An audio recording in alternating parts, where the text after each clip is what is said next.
A visit to a zoo. Last Sunday, I visited the zoo with my family.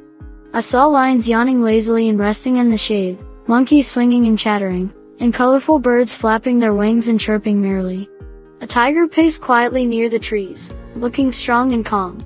Zebras grazed quietly, and crocodiles lay still like statues in the water. The elephants were bathing in splashing water. It made me laugh.